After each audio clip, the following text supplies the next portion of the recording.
رسول اللہ صلی اللہ علیہ وسلم نے فرمایا سب سے افضل صدقہ یہ ہے تأمل الغنا وتخشى الفقر، کہ آپ کو یہ ہو کہ اگر میں نے صدقہ کیا تو ہو سکتا ہے میں غریب نہ ہو جاؤں کل، اور اگر نہیں کیا تو اس پیسے سے مزید پیسہ بنا لوں گا۔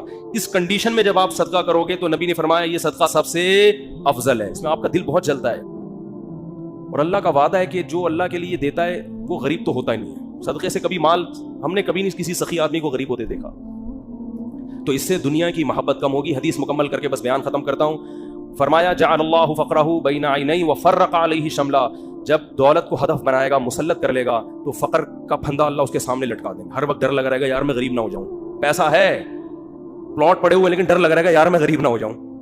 دوسرا فرمایا وفرق علیہ شملہ، اس کی فکروں کو اللہ بکھیر دیں گے۔ اتنی ٹینشن ہے، یہ کام بھی ہو جائے، یہ بھی صحیح ہو جائے، یہ والا بھی ہو جائے، پتہ نہیں سارے کام ٹھیک ہوں گے، ایک اٹکا ہوا ہوگا، اس کی وجہ سے ٹینشن۔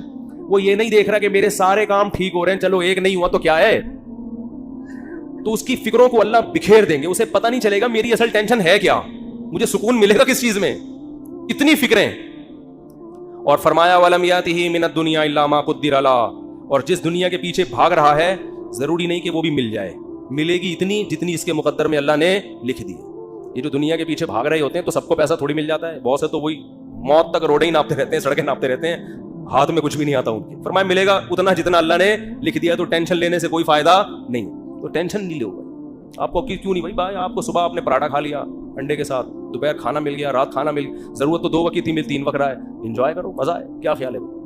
ہاں بیگم ٹینشن دیتی ہے، یہ بڑا مسئلہ ہے نا شادی شدہ آدمی، تو اس کو بولو بھائی دیکھو نبی صلی اللہ علیہ وسلم کی سنت ہمارے سامنے، آپ صلی اللہ علیہ وسلم کی امہات نے، ہماری امہات نے، آپ کی ازواج نے جب نبی سے یہ فرمایا کہ ہم اس غربت میں گزارا نہیں کر سکتی، تو آپ صلی اللہ علیہ وسلم فرمایا بھائی میں تو اسی طرح مسکین ہوں، تو تعالینا امتعکن واسرحکن سراحا جمیلا، کہ آؤ میں تمہیں نکاح سے فارغ کر دیتا ہوں، جاؤ جس سے مالدار سے نکاح کر کے رہنے رہو۔ تو یہاں بھی ٹینشن لینے کا بولو نہیں، اپنی طرف سے کوتاہی نہیں کرو، یہ نہیں کہ ادھر پیسے لاکر میں چھپا کے رکھے ہوئے ہیں بینکوں میں اور بیگم کو یہ بتا رہے جیسے میرے پاس کھانے کو روٹی نہیں ہے، یہ ناجائز ہے، یہ حرام۔ اگر واقعی قدرت کی طرف سے آپ غریب ہو گئے تو بیگم کو 2 لفظوں میں بتا دیں بیگم صاحبہ یہی میرے پاس آمدن ہے، اتنی میری تنخواہ ہے، اس میں اتنے ہی انڈے آ سکتے ہیں، اس سے زیادہ میں سٹی اسکول بیکن ہاؤس میں بچوں کو نہیں پڑھا سکتا، رہنے رہو ورنہ پتلی گلی سے نکلو۔ تو ٹینشن تو لینی نہیں ہے نا۔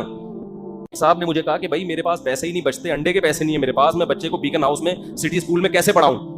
تو میں نے کہا نہیں پڑھاؤ یار، جتنی کی استطاعت ہے اس حساب سے پڑھا لو۔ کہہ رہے سسرال والے تنگ کر رہے ہیں، ساس کا فون آتا ہے کہ کیا کر رہے ہو، تو میں نے کہا ساس کو بول دو کہ میری اولاد ہے بھائی، میں زیادہ اچھا فیصلہ کر سکتا ہوں۔ کہہ رہے میں نے جب اپنی ساس کو اور سسر کو یہ کہا کہ میرے بچے ہیں مجھے زیادہ فکر ہے، تو انہوں نے کیا ہمارے بچے نہیں ہیں یہ، یعنی ہماری بھی تو بیٹی کی اولاد ہے، کیا ہمارے بچے نہیں ہیں؟